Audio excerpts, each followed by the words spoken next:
Hi hello friends. இப்போது மதியம் ஆயிடுச்சு. ஒரு 10 வயசு பையன் காவல் நிலையத்தை நோக்கி ஓடிட்டு இருக்கான். ரொம்ப பரபரப்பாக ஓடிட்டு இருக்கான். அங்கே பார்த்தீங்க அப்படின்னா காவல் நிலையத்தில் உள்ள ஆய்வாளர்கள் எல்லாருக்குமே அது லஞ்ச் டைமாக இருக்கு. எல்லாருமே உட்காந்து சாப்பிட்டுட்டே இருக்காங்க. அந்த 10 வயசு பையன் தேம்பி தேம்பி அழுதுட்டு இருக்கான். அங்கிள் வாங்க அப்படின்னு சொல்லிட்டு கூப்பிடுறான். வெயிட் பண்ணப்பா, நாங்கள் சாப்பிட்டு வரோம் அப்படின்றாங்க. சரி, நான் அவனும் வெயிட் பண்றான். அவன் தேம்பி தேம்பி அழுது அப்படியே இருக்கான். ஏன் அந்த பையன் தேம்பி தேம்பி அழுதான்? எதனால அவன் பரபரப்பாக ஓடி வந்தான்? வாங்க இந்த கதையை முழுமையாக பார்க்கலாம். ராஜேஷ் சர்மா மீனா அவருடைய அழகான பையன் தான் ஆர்யா. ரொம்ப சந்தோஷமா அவங்க குடும்பம் நடத்திட்டு வந்துட்டு இருக்காங்க. ராஜேஷ் சர்மா ஒரு பெரிய பேங்க்ல எழுத்தாளராக வேலை செஞ்சுட்டு இருக்காரு. அவங்களோட மனைவி ஒரு மாண்டிசரி ஸ்கூல்ல டீச்சரா ஒர்க் பண்ணிட்டு இருக்காங்க. இவங்க 2 பேருடைய வாழ்க்கை ரொம்ப சந்தோஷமாவும் சுமூகமாவும் போயிட்டே தான் இருக்கு. ஆர்யாவுக்கு தான் பெற்றோர் மேல அலாதியான பிரியம். ஏன்னா ரொம்ப பாசமானவங்க. அவனை அடிக்க மாட்டாங்க. அவன் ஏதாவது தப்பு செஞ்சா கூட அழகா அதை எடுத்து சொல்லுவாங்க. அவ்வளோ அன்பு மிக்கவர் அவங்களோட பெற்றோர்கள். ஆர்யா எப்போதும் போல ஸ்கூலுக்கு போயிட்டு இருக்கான். ஆனா ஆர்யாவுக்கு தெரியாத தன் பெற்றோரை பாக்குற கடைசி நாள் அதுதான் தெரியாது. ஆர்யா என்ன பண்றான்? ஸ்கூல் முடிச்சுட்டு வீட்டுக்கு வரான். சரி பாக்குறான், கதவெல்லாம் திறந்துருக்கு அப்படின்னு பாக்குறான். அம்மா அப்பா இருந்தா கதவெல்லாம் மூடி இருப்பாங்களே, கதவெல்லாம் திறந்துருக்கேன்னு சொல்லிட்டு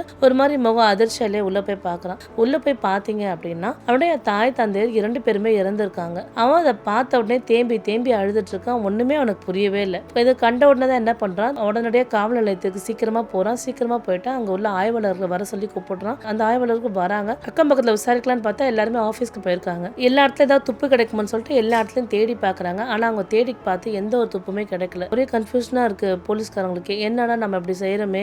ஆர்யாவோட வீட்டுல உள்ள பணம் நகை எல்லாமே திருடு போயிருக்கு. ஆனா அவங்களோட ஃபிங்கர் பிரிண்ட்ஸ் ஒரு இடத்துல கூட மாட்டலையேன்னு சொல்லிட்டு ஒரே வருத்தப்பட்டுட்டே இருக்கான். போலீஸ் எல்லாம் வருத்தப்பட்டே இருக்காங்க. எப்படி கண்டுபிடிக்கிறது எதுவும் தெரியாம அவங்களும் ஒரே கஷ்டப்பட்டுட்டு இருக்காங்க. ஏன்னா எந்த துப்பு நம்ம கிடைக்கல, நம்ம இந்த கேஸ் எப்படி கண்டுபிடிக்க போறோம்னு ஒரே கன்ஃபியூஷன்ல அவங்க இருக்காங்க. உடனே என்ன பண்றாங்க? பக்கத்து வீட்டுக்காரர் கூப்பிடுறாங்க. பக்கத்து வீட்டுக்காரர் வயசான ஒருத்தர் வராரு. பையனோட அம்மா அப்பா இறந்திருக்காங்க அப்படின்னு கேட்கும்போது அப்ப அந்த பக்கத்து வீட்டுக்காரர் சொல்றாரு, சார் இங்க எல்லாருமே ஒர்க் தான் பண்ணிட்டு இருக்காங்க, எல்லாருமே ஆஃபீஸ்க்கு போயிடுவாங்க, இவனோட சித்தப்பா இந்த ஊர்ல தான் இருக்காருன்னு சொல்லிட்டு சொல்றாங்க. அப்ப போலீஸ்காரங்க என்ன பண்றாங்க?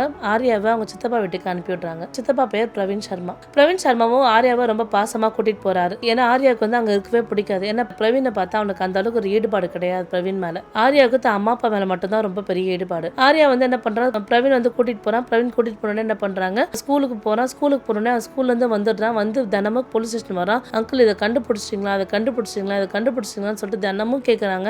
இல்லப்பான்னு போலீஸ்காரங்களை தினமும் இரிட்டேட் பண்ற மாதிரி இருக்கு. அப்போ ஒரு கட்டத்துக்கு மேல என்ன சொல்றாங்க அப்படின்னா, இனிமே இந்த கேஸ் விஷயமா நீ பார்க்காத, எங்களுக்கு ஏதாவது துப்பு கிடைச்சதா நாங்களும் உங்களுக்கு கூப்பிடுறோம் அப்படின்றாங்க. இல்ல அங்கிள், நான் எங்க அம்மா அப்பா வந்து கொண்டவங்கள நான் தெரிஞ்சுக்கணும், நான் பார்க்கணும் அப்படின்றான். ஆர்யாவுக்கு வயசு 10 தான் ஆகுது. ஆனா அவனுடைய திங்கிங் எல்லாம் பாத்தீங்க அப்படின்னா, அவனோட யோசிக்கிற தன்மை பாத்தீங்கன்னா 20 வயசு மாதிரி யோசிக்கிறான். அவன் இப்படி தினமும் வந்துட்டு இருக்கான். வந்தது ஒண்ணுமே புரியாம இருக்கு ஆர்யாவுக்கு. யோசனை பண்ணி அடிக்கடிக்கு தான் தாய் தந்தையரை நினைச்சு ரொம்ப வருத்தப்பட்டுட்டே இருக்கான். அப்ப என்ன செய்யறதுன்னு தெரியாம ரொம்ப முடிச்சுட்டே இருக்கான். அப்போ ஒரு கட்டத்துக்கு மேல என்ன பண்றாங்க? கோர்ட்ல இருந்து என்ன பண்றாங்க? இந்த கேஸை தள்ளுபடி பண்ணிடுறாங்க. இந்த தள்ளுபடி பண்ண மட்டும் இல்லாம ராஜேஷோட திங்ஸ் எல்லாமே என்ன பண்றாங்க? பிரவீன்ட்ட கொடுத்துடுறாங்க. பிரவீன் எடுத்து வந்து எல்லாமே தான் வீட்டுல வைக்கிறான். அப்ப ஆர்யா அவங்களுக்கு தெரியாம என்ன பண்றான்? தன்னோட அப்பாவோட போன் எடுத்து பாக்குறான். போன் எடுத்து இதுல ஏதாவது துப்பு கிடைக்குமான்னு சொல்லிட்டு தேடி தேடி பாக்குறான். ஆனா எந்த துப்புமே கிடைக்கல. அவனுக்கு ஒரே கன்ஃபியூஷனா இருக்கு. என்னடா அம்மா அப்பா யார் கொண்டாங்கன்னே தெரியலையே, நம்மளும் இதை கண்டுபிடிக்கணும்னு நினைச்சிட்டே இருக்குமே அப்படின்னு யோசனை பண்ணிட்டே இருக்கான். அப்ப ஆர்யா என்ன பண்றா? திடீர்னு பிரவீன் ரூமுக்கு போறான். பிரவீன் ரூம்ல பாத்தீங்க அப்படின்னா ஒரு ஒயிட் கலர் கர்ச்சீஃப் இருக்கு. ஒரு ரத்த கரை படிஞ்சிருக்கு. அது மட்டும் இல்லாம ஒரு கெமிக்கல் பாட்டிலும் அந்த இடத்துல இருக்கு. ஆர்யாவுக்கு ஒரே சந்தேகமா இருக்கு. என்னடா நம்ம அப்பா மட்டும் தான் ஒயிட் கலர் கர்ச்சீஃப் யூஸ் பண்ணுவாரு, அதுவும் நம்ம அப்பா வச்சிருக்க கர்ச்சீஃப் மாதிரியே இது இருக்கு. பிரவீன் சித்தப்பா வந்து எப்பவுமே கலர் கலரா தான் கர்ச்சீஃப் யூஸ் பண்ணுவாரு அப்படின்னு ரொம்ப யோசனையா இருக்கு. அவனுக்கு முதல்ல அந்த ஒரு விஷயத்துல சந்தேகம் வருது. பிரவீன் பாத்தீங்க அப்படின்னா ரொம்ப ஆர்யா பத்திரமா பாத்துக்கிறான். நிறைய டாய்ஸ் எல்லாம் வாங்கி கொடுக்குறான். இன்டர்நேஷனல் ஸ்கூல்ல சேர்றதுக்கு அட்மிஷன் எல்லாம் வாங்கி தரான். ஆர்யாவுக்கு ஒரே டவுட்டா இருக்கு. என்னடா பிரவீன் இந்த மாதிரி நமக்கு ஒரு நாளும் செஞ்சது கிடையாது, ஏதோ ஒரு விஷயம் இல்லாமலாம் நமக்கு செய்ய மாட்டாங்க, அப்ப பின்னாடி ஏதோ ஒரு விஷயம் இருக்குன்னு ஆர்யாவுக்கு யோசனை வந்துச்சு. பிரவீன் சித்தப்பாவை நம்மளோட எந்த ஃபங்க்ஷனையும் கலந்து நான் பார்த்ததே கிடையாது. நாங்க போற இடத்துக்கு பிரவீன் சித்தப்பா வந்தது கிடையாது. பிரவீன் சித்தப்பா போற இடத்துக்கு நம்மளும் வந்தது கிடையாது. நம்ம அப்பாவுக்கு இவருக்கும் பெருசா தொடர்பு இல்லையா, என்ன விஷயம் நமக்கு ஒண்ணுமே புரியலையே அப்படின்னு ரொம்ப பல விதமா யோசனை பண்ணிட்டே இருக்கான். ரொம்ப நேரம் யோசனை பண்ணிட்டே இருக்கான். அவனுக்கு சுத்தமா புரியவே இல்லை. ஒரு பக்கத்துல போலீஸ்காரங்களும் வராங்க. 4 பேர்ட்டு அக்கம் பக்கத்துல உள்ள எல்லாத்தையும் விசாரிக்கிறாங்க. திருப்பி வராங்க. அக்கம் பக்கத்துல எல்லாம் இல்லைங்க எங்களுக்கு எதுவும் தெரியாது அப்படின்னு சொல்றாங்க. ஏன் இவ்வளவு நேரம் இந்த காலதாமதம் ஆயிட்டே இருக்குன்னு ரொம்ப யோசனையா இருக்கு. ஒண்ணுமே புரியாம இருக்கு. மூல முடுக்க எல்லாமே போலீஸ்காரங்க தேடி தேடி பாக்குறாங்க. ஒரு துப்பு கூட அவங்களுக்கு கிடைக்கல. என்னது திருநவன் ரொம்ப தெரிஞ்சவனா தான் இருக்கணும். ஏன்னா வந்து ரொம்ப இந்த வீட்டை பத்தி தெரிஞ்சு கரெக்டா எல்லாம் யூஸ் பண்ணி அவனோட ஃபிங்கர் பிரிண்ட்ஸா இல்லாம இருக்கிற மாதிரி தேடி இருக்கான் அப்படின்னு போலீஸ்காரங்கிட்ட ஒரு யோசனை வந்துட்டே இருக்கு. மறுபக்கம் என்ன பண்றான்? ஆர்யா எப்பவும் போல ஸ்கூலுக்கு போறான். ஆர்யாவோட சித்தப்பா என்ன பண்றாங்க? அவங்களுக்கு சொந்தமா நகை கடை இருக்கு. அந்த நகை கடையை பாக்குறதுக்காக காலையிலே போயிடுறாங்க. ஆர்யாவுக்கு நிறைய சந்தேகம் இருக்கு தன்னோட சித்தப்பா மேல. அதனால என்ன பண்றான்?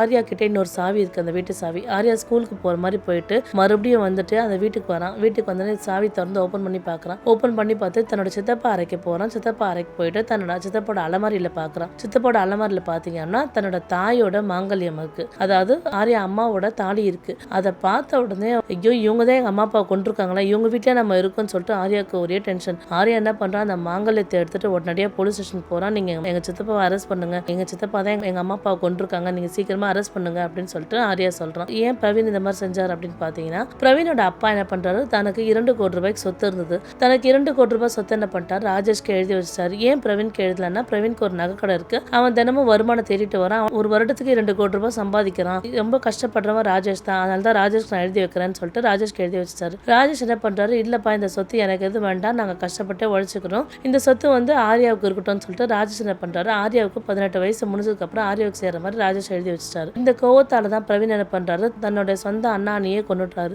பிரவீனுக்கு என்ன இருந்தது அப்படின்னா, இந்த பையனை 18 வயசு வரைக்கும் ரொம்ப நல்லா வளர்க்கணும், 18 வயசுக்கு மேல இவன்கிட்ட இந்த கையெழுத்து வாங்கிட்டு இவன் நம்ம கொண்டுடணும் அப்படின்ற ஒரு எண்ணத்தோட தான் வளர்த்துட்டு இருக்காரு. உடனே போலீஸ் இந்த விஷயம் தெரிஞ்ச உடனே பிரவீனோட கடைக்கே போறாங்க. பிரவீனை அரெஸ்ட் பண்றாங்க. ஆர்யா தான் வீட்டுல பார்த்த கட்சிஃப் அப்புறம் கெமிக்கல்ஸ் யூஸ் பண்ணது எல்லாமே வந்து அந்த இடத்துல சொல்றான். அப்ப போலீஸ் அதையும் போய் செக் பண்ணிடுறாங்க. கடைசியில பாத்தீங்கன்னா ஒரு சொற்பமான சொத்துக்காக தான் அண்ணா அண்ணியே கொண்டுட்டான். இன்னைக்கு தான் அண்ணா அண்ணி கொண்டதால அந்த குழந்தை அனாதையா இருக்கு. இப்பதான் வந்து ஆர்யாக்கு ஒரே சந்தோஷமா இருக்கு. ஏன்னா தான் அம்மா அப்பா கொண்டவங்க யாருன்னு தெரிஞ்சுக்கணும்னு ரொம்ப ஆர்வமா இருந்தான். ஆனா அதை நினைச்சு வருத்தப்படுறான், என்னோட தாய் தந்தையர் இல்லையேன்னு சொல்லிட்டு ரொம்ப வருத்தப்படுறான். ஆர்யா வந்து அநாத ஆசிரமத்துக்கு போறான். ஆர்யா அநாத ஆசிரமத்துக்கு போறதால பெருசா கவலைப்படல. தன்னோட தாய் தந்தையர் கொலையை கண்டுபிடிச்சதால தன்னோட அம்மா அப்பா வந்து பிளஸ் தான் பண்ணுவாங்கன்ற ஒரு எண்ணத்தோட என்ன பண்றான், அவன் அநாத ஆசிரமத்துக்கு கிளம்பி புறப்படுறான். அவனுக்கு வந்து இப்பதான் ஒரு நிம்மதியா அடைஞ்சது. ஏன்னா நம்ம அம்மா அப்பா யார் கொண்டாங்கன்னு தெரியாம ஒரு தானே அழுவான், ஒரு குழப்ப நிலையிலே இருப்பான்.